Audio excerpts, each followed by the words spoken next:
are back. That's right. Student of the Gun is back in our home studios. So rest assured we will have 2 full segments of material for you guys today. Now, last week we were on the road. We were up visiting with our friends at Tactical Response. Jared and I both participated in the fighting rifle class, and we got to learn what it was like to get red Tennessee mud up inside of your AK. And even the venerable AK. Jared, tell them, will the venerable AK go down? It does. It goes down if you get concrete mud in there. If you get that red mud up inside the chamber, it's not so bad when it's soft, but then it gets really super hot because, well, what is the chamber? The chamber's hot. It dries it out. But we soldiered on through. Yeah, after you took it apart for me and let me use your AK, and you put some frog lube on it, and it was good to go. Yeah, so we flushed out the chamber with water, frog lubed up the bolt, and we were good to go. Now, we're back, like we said, in our home studios, so we've got the opportunity to address a tremendous amount of material. Jeez, it seems like every time I step away from this microphone, 10 things happen that I should have talked about on the radio or I need to talk about on the radio. And all week long, we're just filling up the show notes with material that we cannot ignore. We would like to ignore it. We'd rather not address it. I mean, let's face it. You and I, we would all rather just go and watch sports and play games and relax, but we can't. You can't do that. Right now, we, freedom-loving Americans, people with families and jobs, careers, that just want to be left alone to raise their families and work their jobs, we're under assault from all sides. And we've got to deal with it. We cannot ignore it. And so what we're going to do this week is we're going to spend some time dealing with those uncomfortable subjects that you can only ignore at your peril. You know, ignoring the devil doesn't make the devil go away. It just makes him stronger. Now, don't forget about our good friends over there in Cocoa, Florida, Keltec Weapons. Check them out at keltecweapons.com. All the new and cool stuff that they've got going for you guys, the PMR 30s, KSGs. And, oh, hey, Jared, we got an email from our grand prize winner, Larry. It was Larry, right? Larry in Florida? Jared's nodding his head. Larry, if I mispronounce, yeah, it's Larry. Larry Camp, right? Yeah, I believe so. Yeah, in Florida. He got his gun. He sent his FFL information into Keltec, and he's currently in possession of a brand new KSG shotgun. And why is that? Well, because he's a fan of the show. He subscribed to the newsletter. He signed up for Facebook, all that good jazz. And for free, for nothing, for no charge at all, he was eligible and he won. And of course, we had 5 other winners as well that won the CL43 flashlights. Larry, I want you to do me a favor. I want you to go to your local trap club and show up to a sporting clays match with your KSG and beat them, please. And get pictures. Get pictures of it. If you want to get pictures, post them. Do at Student of the Gun. Put it on Facebook, Larry, if you're listening right now. But that leads us into our next topic. We just can't stop giving away stuff. And what we've got going now is we have our Tactical Response training giveaway. That's right. If you sign up for the newsletter, like us on Facebook, Twitter, all that jazz, just follow us like you know you should. That's where we choose our winners. And in October, and that's coming up just next week, we'll have our first winner. So in October, November, and December, we will pick winners, and you will win the free tuition for any 2-day class that Tactical Response has. Now, last week we talked about fighting rifle, but they also have a fighting pistol class. Just go to tacticalresponse.com, check out their list of courses, and if you are the winner, and some of you will be, somebody will be, at least 3 of you out there listening to the sound of my voice right now are going to be winners and get free tuition. So check them out and make sure that you're signed up. Now, in addition to that, we also announced that what else are we doing? Well, we're doing a Good Guy Student of the Week. XS Sites, who's been sponsoring the TV show for a while now. They're our good buddies down there in Fort Worth, Texas. And if you are picked as the Student of the Week question, you get the Good Guy package. And Jared wants to tell you all about it right now. I want to tell you all about the dyslexia that we have going on here. The KSG winner is Gary Lamp, not Larry Gamp. Okay, Gary Lamp. Sorry.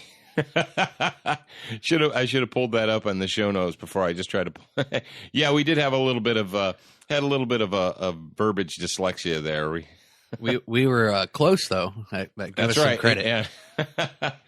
Gary, Gary has to be a good sport. He cannot not be a good sport because he's got a brand new KSG. So you probably couldn't get the smile off his face with a sandblaster.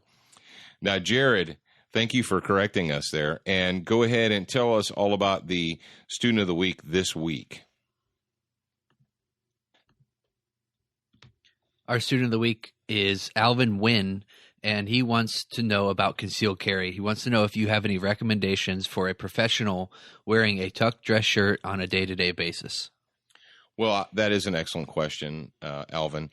And it leads us right into into our Super Tuck Deluxe discussion. Now, I wear a Crossbreed holster, one of their Super Tuck Deluxe holsters, every single day when I'm wearing pants. If I got pants or shorts on, if I'm wearing clothing, chances are really high that I've got some type of a Crossbreed Super Tuck on. And what he says in his question, he says, I see a lot of people, they walk around with, sweaters or untucked shirts, but what about guys who have to tuck their shirts in? Well, I'll admit to you folks that I rarely do tuck. I rarely do tuck it in, but you can do that. It just requires a little bit more effort on your part. I've worn them several times with my shirt tucked in, and it feels the exact same as if the shirt's untucked. It's all around comfortable. Yeah, you have to, take the time to deliberately not only tuck your shirt into your pants, but deliberately tuck the shirt around the gun into the slots, basically, on the holster system. And this is something that Mark Craighead, my dear departed friend from Crossbreed Holsters, he came up with this many years ago, like 6, 7, forgive me, Mark, if I don't have it right there, 6, 7 years ago, came up with this idea. And Mark was he was an American success story. Mark Craighead was a registered nurse, and he was also a gun guy. And he was one of those guys that had a whole tote box full of holsters. And a lot of you folks out there are probably the same way. You buy a holster and you think, oh, I saw this ad in a magazine, and it seems to me like it'll be a good idea. And you get it and you try it and you find out, it's either doesn't conceal, it sticks out too far from your body, or it's not comfortable, or you put it on and it's constantly rubbing you, or your gun's moving around. And so what happens? You end up with, a Rubbermaid tote full of lightly used holsters. Now, lightly used holsters are worth about as much as an empty toilet paper roll. Really, I mean, you just give them to your dogs for chew toys or whatever, you hand them to your buddies. Nobody wants to buy a used holster. And so what Mark did, like an American, is he started tinkering in his shop. And he came up with the basic design for what became the Super Tuck Deluxe holster. And he made them, and he showed them to his buddies up there in Missouri, and some of his friends that were police officers, and they're like, dude, make me one. So he's like, okay, I'll make you one for $50 or whatever. So he makes him one, and then somebody else. And so he got to that point where a lot of entrepreneurs get to, where they start working on a hobby and they say, ooh, now this hobby is consuming a lot of my time. And Mark had to make the decision. He had to make the decision, am I going to continue working as a registered nurse and not make holsters, or am I going to, really devote myself full time to this craft? And he obviously, history is history, but he decided, well, I'm going to do that small businessman model, and I'm going to devote, 100% of my time to producing these holsters. And he did it. And obviously, it was such a success that there's tons of other companies now that are making variations of Mark's design. None of them are the same, but a lot of them are, very close variations. Now, and the question you have to ask yourself is, do I want to buy the original, or do I want to buy the latest ripoff of the original? And the choice is up to you. But the fact of the matter is the Super Tuck holster was designed to be a very, very comfortable concealed carry holster, a holster that you could literally, no kidding, put on in the morning when you get dressed and leave it on all day long, not just till you get home from work at 5 o'clock, but until you go to bed that night. And I'm here to tell you, ladies and gentlemen, I had given up on inside the waistband holsters, 5, 6, 7 years ago. Well, when I first became a cop, I tried to use them. And I couldn't ever find one that fit me right, that was comfortable for more than a couple of hours. And that's what a lot of you folks are probably going through if you've gone the traditional route in concealed carry with, inside the waistband holsters. You find that after a couple of hours of sitting and getting up and moving around, especially if you have to sit in an office chair or in a car, that the gun rubs on you, it tugs down on your belt, it makes your pants sag. Well, what the Super Tuck does is it spreads out the weight on your belt, so it's not just pulling down in that one area, and you can indeed tuck your shirt into it. So, Alvin, I hope that answers your question, and for all of the rest of you out there who are thinking about, concealed carry, how can I carry my gun comfortably, not just for an hour or two, but really all day, because that's the point. The point of being an armed citizen is to be armed all the time, not just sometimes or part of the time, or, because how many folks do you know, and you may be one of those guys or gals, that even though you're legally allowed to be armed because wherever you live, you don't live in a slave state, you live in free America, and you're legally able to be armed, but you're not because, well, I'm only going to the grocery store, or, well, it's the daytime, or, well, I don't go to bad neighborhoods, or whatever excuse you give yourself, or and, it goes back to the holster thing. Yeah, I've got this holster and I can wear it, but after an hour and a half, I start to notice it. I notice it's pulling on my pants, or it's giving me a raw spot on my hip or whatever. And so what do? You stop carrying it. And it's no different than the day that you take a first aid kit out of your car, somebody's going to get injured. The day that you take the fire extinguisher out of your kitchen, you haven't needed it for a year and a half or 5 years or whatever, and some reason it's not there and you need it. That's what your gun is all about. That's what your concealed carry gun is what it's about. It's an emergency tool that you're not planning on using, but you'd be darn sure glad that it was there if you ever needed it. And what I want you guys to do, you guys that are making excuses not to carry your firearm with you, when you come up with an excuse not to do it, think really hard and come up with 2 reasons why you should. And that was advice given to me when I was in high school still. I had a judo coach. His name's John Saylor. And he brought that to my attention. He was focused on working out. He said, anytime you don't feel like working out, any reason that you can find not to work out, come up with 2 that you should. And since that time, I've always, every time I didn't feel like working out, the reasons why I should do it always outweighed the reasons why I should not. Excellent point from Jared there.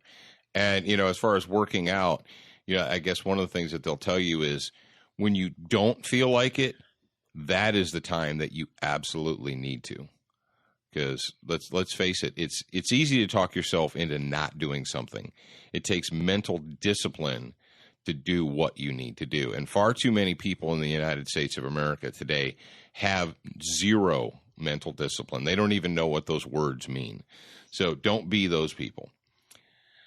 Well, it's time. Let's do it. Let's get into it. I don't really want to talk about this. Is something that I wish I didn't have to talk about, but I'm going to, because it would be irresponsible not to. And if we don't start learning from the mistakes of others, then we're doomed. We literally are doomed as a nation if we don't start learning to deal with the mistakes and the issues that other people are making. And we're going to talk about the Nairobi Westgate Mall attack. And if for whatever reason you haven't heard about it, what occurred during the last week since I was with you, again, is a group of Somali Muslim terrorists. Yes, and they've discovered that many of these Somali Muslim terrorists, many of these individuals actually resided in the United States of America for a certain time. In the Minneapolis, Minnesota area, You guys, you slick students of the gun, you guys that pay close attention to the words that come out of my mouth. What did we just talk about 2 weeks ago? That group of Muslims, immigrants living in the Minnesota area that just were randomly attacking joggers in the middle of the day just because they were infidels. Well, how do these people show up in the United States of America? And, back in the olden days, we actually vetted people. And if you don't know what vetted means, you need to go ahead and Google it, because you probably went to public school in the last 20 years. But we actually checked people out. Did you know that back during the Ellis Island days, that people were actually quarantined and they were not allowed into the United States until the doctors were assured that they weren't bringing in diseases? Yeah, crazy talk, huh? Well, what we're doing today is we're just letting anybody who feels like it into our nation, because that's just the right thing to do. Oh, they have ties to terrorist organizations? Well, maybe if we let them into the United States, they'll forget all about their ties to terrorist organizations and they'll just be nice citizens. Or they'll kill our citizens. We had that in Boston. People that we knew were legitimate bad people.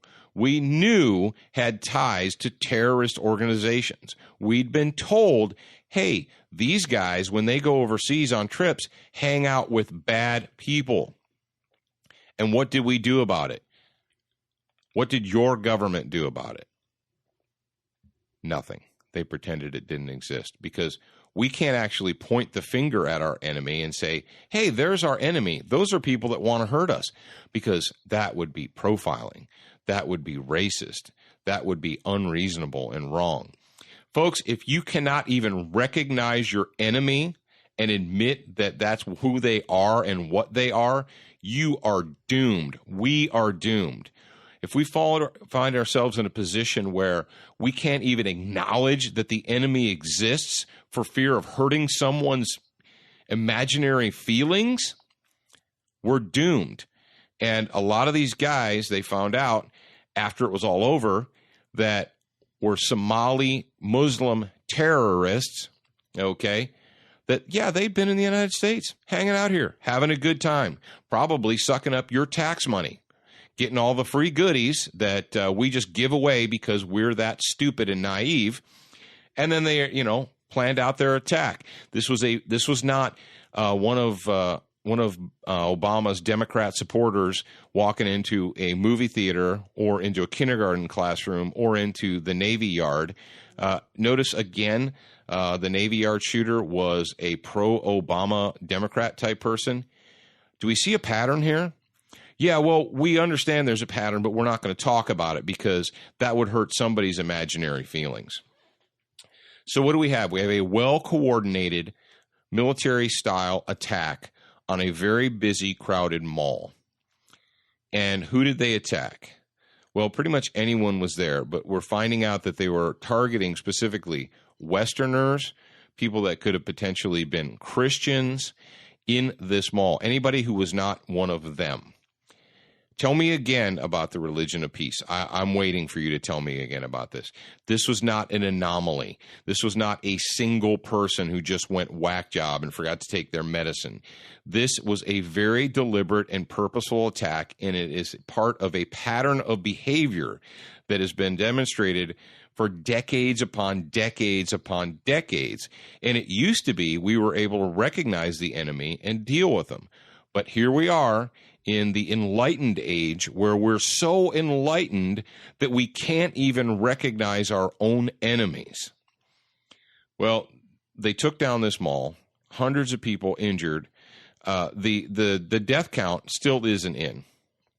It was in the 60s, then it jumped into the 70s, and I anticipate by the time these words reach your ears, it will probably be higher than 70s, maybe even into the hundreds. Now there were some positive things. There were some good people that shined, and we're going to get to that in a little bit. But what you need to know is that this was a pattern of behavior, and I've been involved in the professional security business and the law enforcement business my entire adult life. I spent a lot of time with people, working with other people who have been overseas. A friend of mine was in the Russian Special Forces, Spetsnaz. And when this started happening in the United States, I was working with my friend. His name's Sonny. Some of you might know him. And I remember specifically when Daniel Pearl, the reporter from the Wall Street Journal, it was Wall Street Journal, right? Was it Journal or the Times? Whatever. Daniel Pearl, the reporter, when he was kidnapped, and when that occurred and they sent out the video, we have him, blah, blah, blah, this is what's going to happen. Sonny and I were working on a protection detail. And he said, okay, this is what's going to happen. And he laid it out. And I looked at him kind of sideways. I'm like, how are you able to predict the future? And he said, this is what's going to happen. And as it played out over the next couple of weeks, everything that he said was going to happen did happen. And because he had dealt with them when he was in the Russian Special Forces, the Russians have been dealing with Muslim terrorists for decades. They know what they're all about. And they know their patterns. They know their behaviors. They know what they do. Now, the reason I bring this up is because I've also talked to other security experts, kind of kibitzed, and most feel that the days of the 9/11 type, hijacking are over. They're over. What we're into now, the new playbook is the Mumbai, the Beslan, the Moscow, and now the Nairobi, where you send a group of 2, 3, 4, 10 armed terrorists, specifically and deliberately, into a large metropolitan area. Like, for instance, we had in Mumbai, into the shopping centers, into the hotels, and just create havoc, just murder people, throw grenades, take hostages, terrorize the world. And what do you need? Well, you need time to do that, and you need a willing accomplice media, and we have that. Just to pump it right into your living room and to let you in Iowa or Maine or Nebraska or where you happen to be living and listening to the sound of my voice, wherever in the world it is, they're just going to pump it right directly into your living room so that you can be terrorized too. That's what it's all about. What is the Kenyan Mall? What is Mumbai? What is, Moscow took a while, or Moscow was a while ago. Beslan. If you do not know what happened in Beslan, you better educate yourself. Get on your computer and type in Bravo Echo Sierra Lima Alpha Nora, Beslan. And then you can go ahead and, if you want to be more specific, type in massacre after that. And find out, read it, educate yourself, because this is what is coming to America. Most of the anti-terrorist, special forces type people that I've talked to, that I'm acquaintances with, are literally amazed that this has not already occurred in the United States, that it hasn't happened yet, because it's going to happen. And you're looking at your iPod or your laptop or your radio, and you're saying, no, you don't understand, Paul. This is America. That can't happen here. It happens in other parts of the world, but not here. Why? Tell me exactly why that could not happen in the United States of America. When our government has allowed our military bases to become so weak and so inept that they can't stop one single lone crazy man, we're not talking about a coordinated attack by a platoon or a company or a battalion. We're talking about one lone crazy armed guy, one hacked off Obama supporter, walks into a military installation and terrorizes the entire place. Are you kidding me? What kind of a world do we live in where our military bases can't even protect themselves? What does that tell the rest of the world about us? Americans are so afraid to hurt anyone's feelings that they can't even arm themselves to defend their own people. We can't be armed to defend the innocent because we're afraid of hurting someone's feelings. What is it? We're afraid of inanimate objects now? Oh, well, guns aren't the answer. Well, you know what? Neither are Muslim terrorists. Muslim terrorists aren't the answer. I'm sorry that I'm getting a little bit exercised right here, but I am sick to death of seeing these stories. It's the definition of insanity. This is what we get from our current so-called leaders, the people that are sucking up all the good tax money up there in Washington, D.C., getting themselves, they're all fat and happy and having a good time on your dime. Look around you. How many friends and neighbors are having hard times, have lost houses, have been put into bankruptcy? And while all that's going on, all of your elected representatives are living fat and high on the hog up in D.C. Things are great in D.C. They've got all your money. And then when they run out of your money, they just print fake money and write themselves an IOU. And you say, well, Paul, you're off topic. Well, I'm off topic because they don't seem to care. They don't seem to care that there is an organization, a group of people in this world, a large group that want to destroy us. That is their goal. If you don't think that's true, you're a fool, and you need to shake yourself out of that fog that you're in. I'm sorry if it hurts your feelings. I'm sorry if it makes you uncomfortable. I'm sorry if you'd rather play your fantasy football league than think about the fact that this nation is in jeopardy. And if you're spending time, if you know more about fantasy football than you know about defending this nation and what's going on, then shame on you. You're part of the problem. I know I hurt some of you little fantasy football guys' feelings, but you know what? It's time to wake up, America. Are you going to wait? I was just talking to a good friend of mine this week. He's one of the instructors at Tactical Defense Institute up in Ohio, and his name's Greg, and I have a lot of respect for him. And I said, Greg, when are we going to wake up? And he said, Paul, I don't think America is. I don't think, he said, sadly, I don't believe that the majority of Americans are going to wake up to they're going to realize that this is coming. It's not a matter of if it will, it's when it will. And why is that? Well, because, we're not interested in making the United States of America strong. We're not interested in defeating our enemies. Do you know anyone that's a friend or an acquaintance who's been in the United States military, who's been overseas to Iraq or Afghanistan? The rules of engagement, for those of you that in the civilian world that don't know what that means, it means how and when you're allowed to engage your enemy, and what the rules of engagement tell you when and what you're allowed to do by your commanders and by your government. The rules of engagement in Afghanistan right now are so convoluted and so upside down that they literally are putting our troops in mortal danger of being killed because they're not allowed to fight back. Or if they do, they have to fight back in a limited fashion. Can you imagine that? Can anyone here who's old enough to imagine fighting World War II with a limited rules of engagement? Well, we want to bomb Germany, but just a little bit.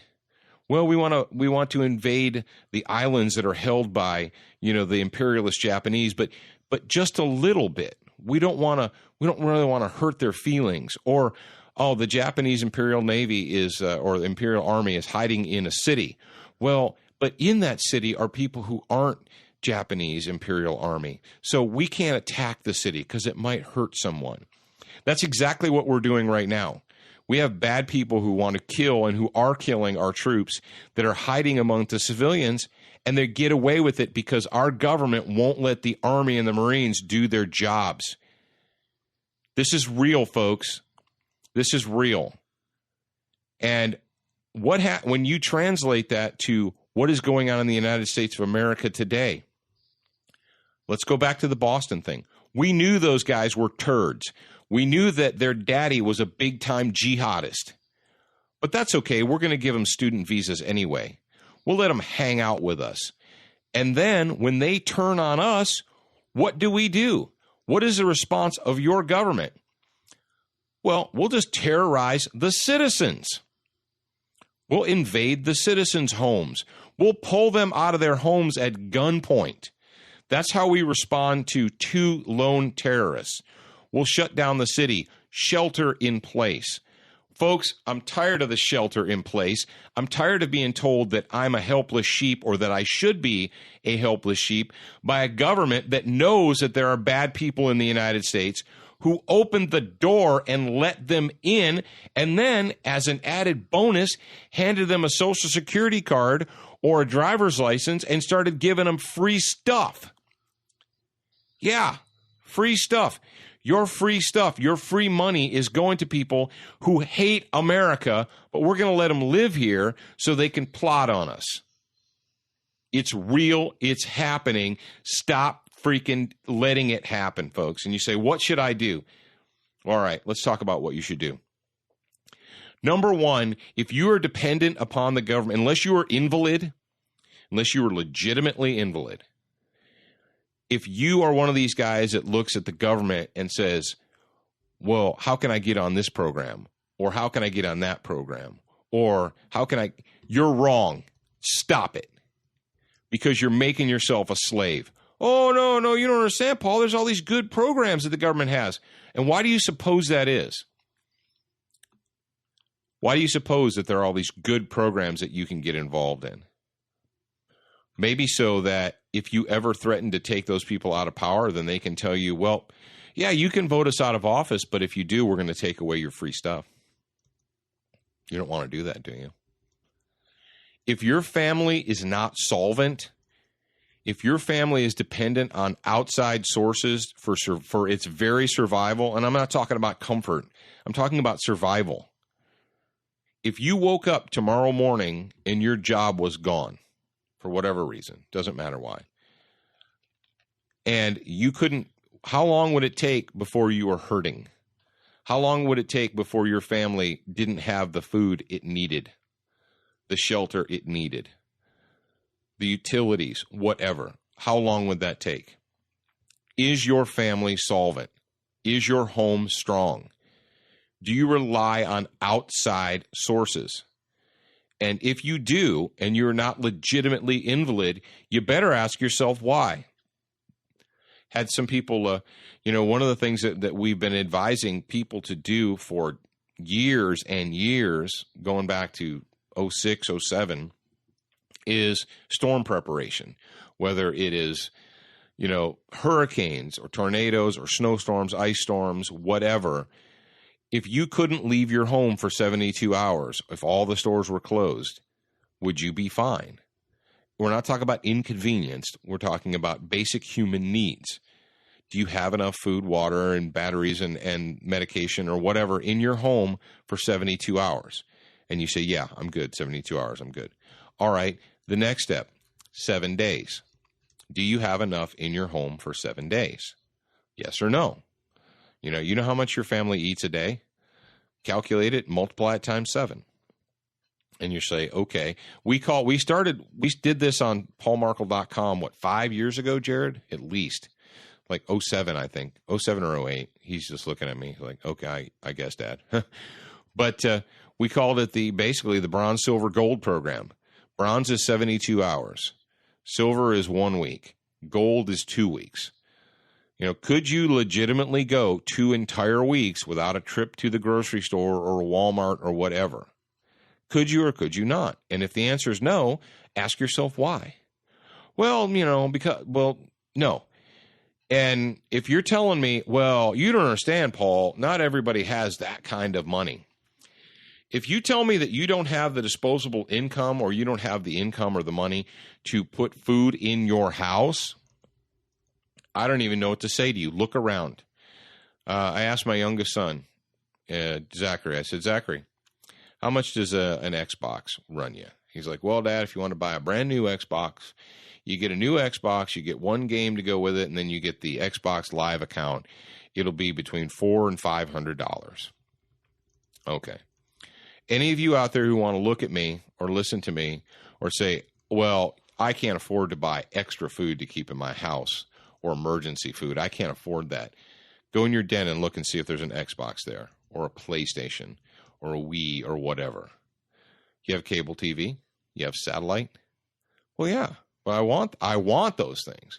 Okay, so you have satellite television or cable TV and a game system, but you can't afford to have more than 2 days worth of food in your house. Really?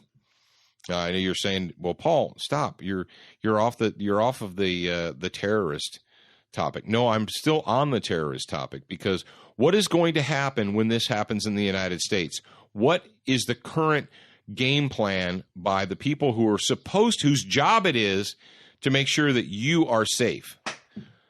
There are very, in the United States Constitution, there actually are very few specifically enumerated jobs or tasks that the government is supposed to take care of. And one of those is to provide for the common defense, to make sure that you have a secure nation. And they're doing a piss poor job at that right now, because they're not really worried about, let's face it, what are the people in Washington more worried about right now? Are they more worried about protecting you from foreign terrorists? Or are they more worried about shoving you into some kind of a socialized medicine system where they will have even greater control over you?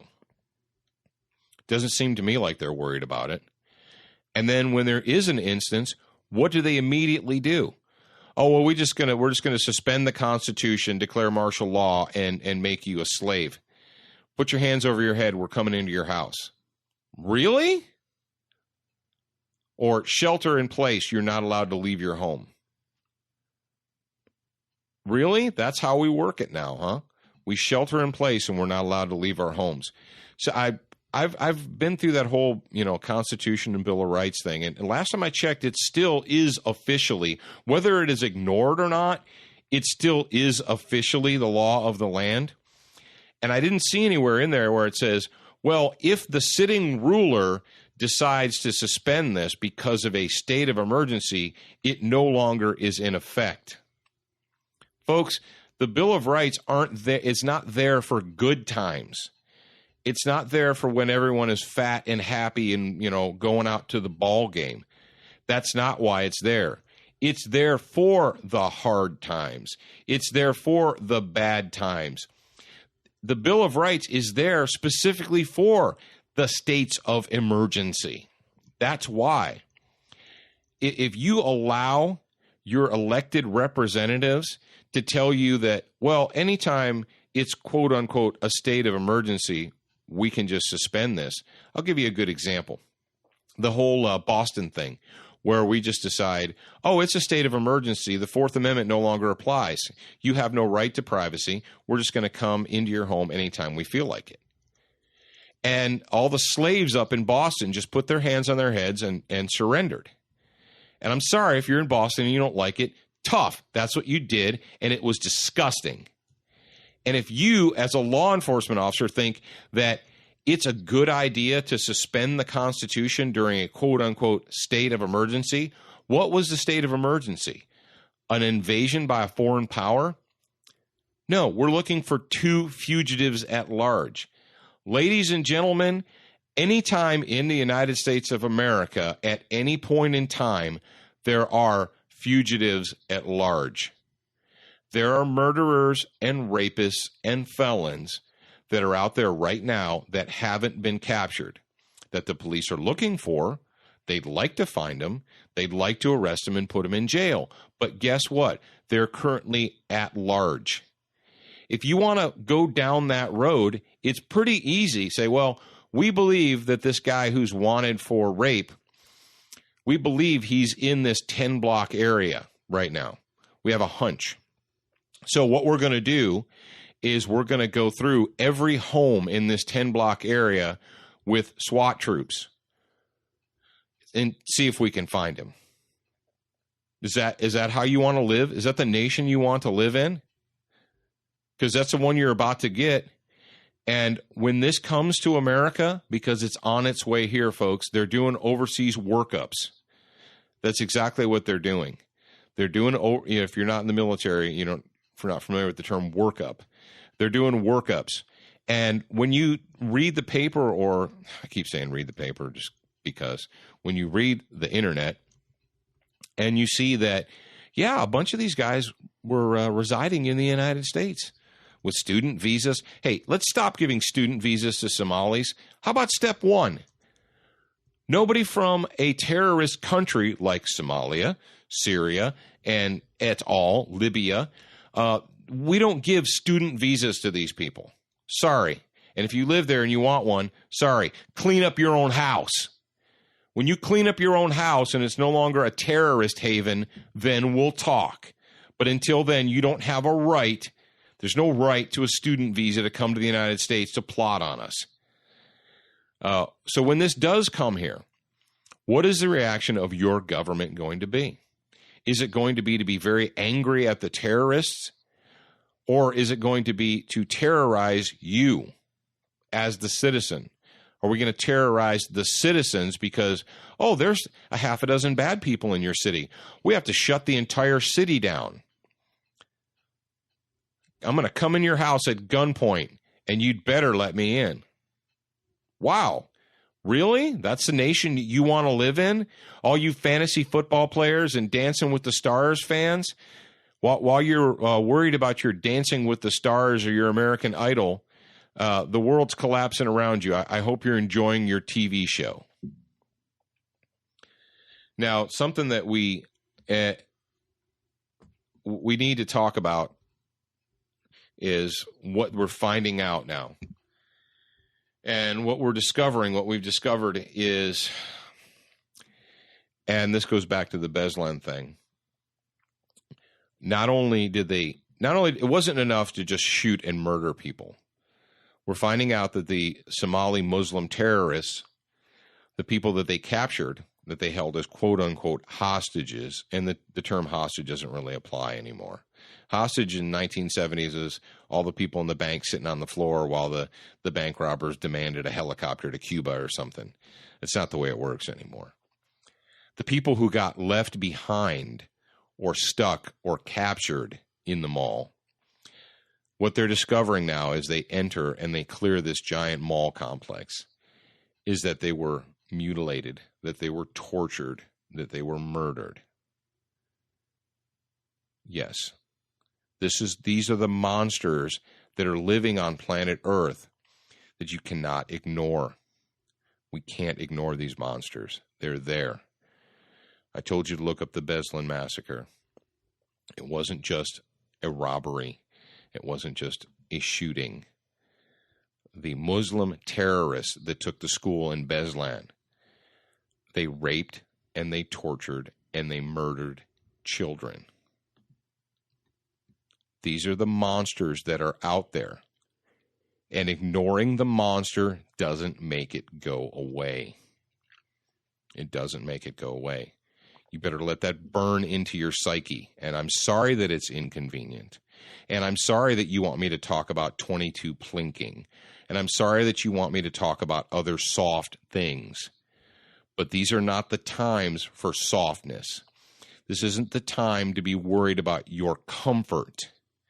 It's time for Americans to get uncomfortable. We're so worried about our comfort in this nation that we're allowing the nation to be dismantled before our very eyes. It's time to break your comfort zone.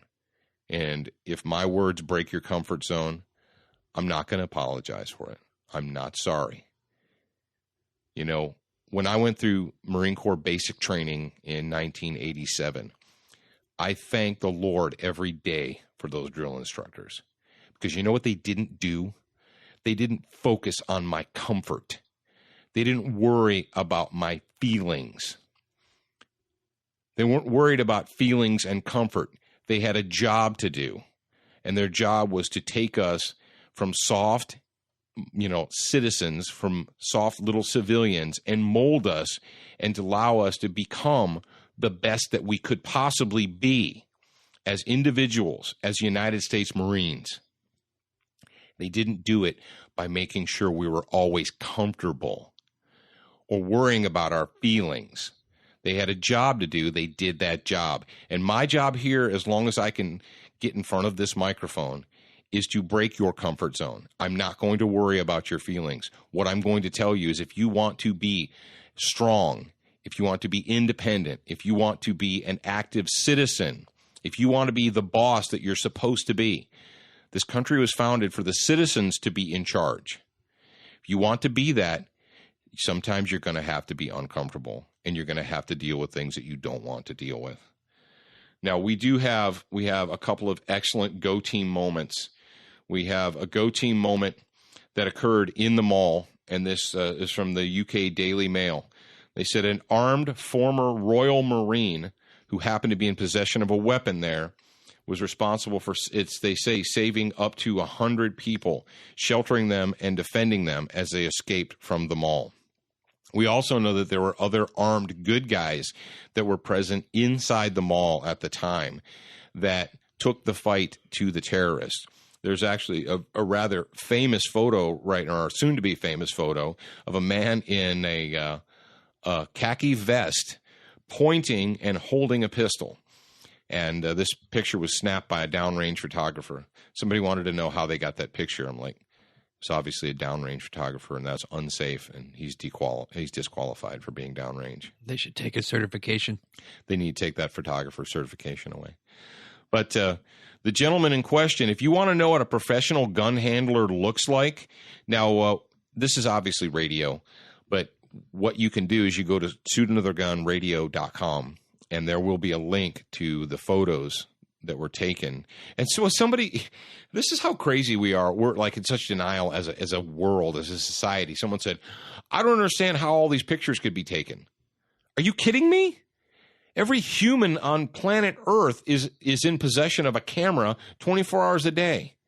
Every human over age 6 is in possession of things to take pictures with. I mean, how did they get pictures and videos? I don't know. How do you get pictures of your dog and your cat to post on Facebook, every day? It was kind of a silly question. I don't understand how all these pictures appeared. I don't know. But there's a picture of a guy.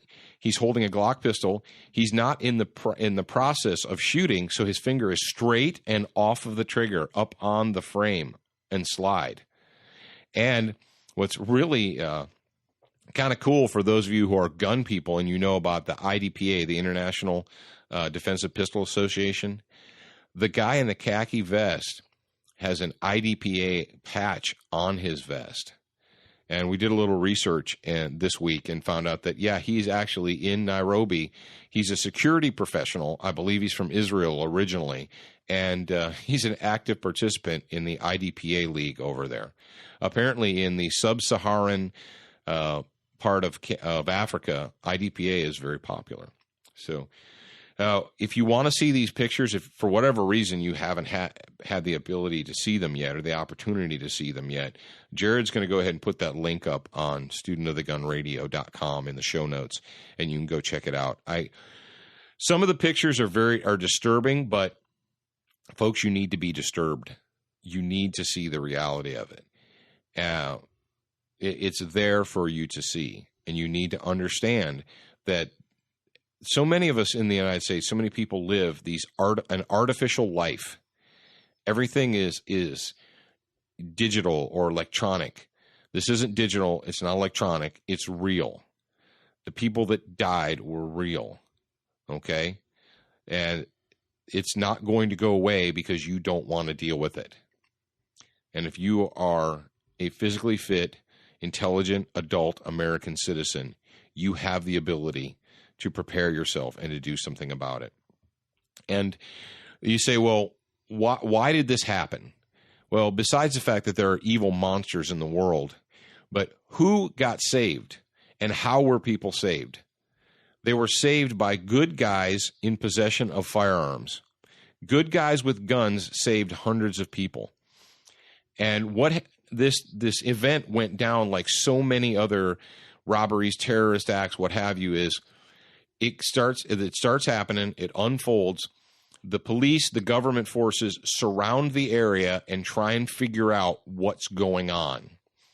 And while they're doing that, the bad people are inside doing their bad, evil, nasty things. It took 3 days to secure this mall. And in that time, the monsters were able to torture and murder innocent people just because. just because. All right? And if you find yourself in a situation, in a similar situation, waiting for outside help is not going to give you much comfort. Only the people that are present and in there when it goes down are going to have the ability to save their own lives and to save other people's lives. If you think, well, the police are only 10 minutes away, so I don't need to have anything, because, folks, you're delusional. If you are a physically fit adult American citizen and you are able to be armed and you are not armed, you are wrong. That is your choice. People live and die by the choices that they make. But I'm telling you that you're part of the problem and not part of the solution. It's just like throwing your first aid kit in the garbage because I haven't cut myself yet, so I'm going to go ahead and throw this first aid kit away. Now, folks, thank you for being with us for segment 1. Now, like we said, we are going to come back in just a moment for part 2 of this week on Student of the Gun. And don't forget, if you only listened to episode number 1, to check us out at Dish Network, channel 266, 7 o'clock on Sundays Eastern. And always make sure that you go to studentofthegun.com every week to check out what is new and cool and happening. We will be right back.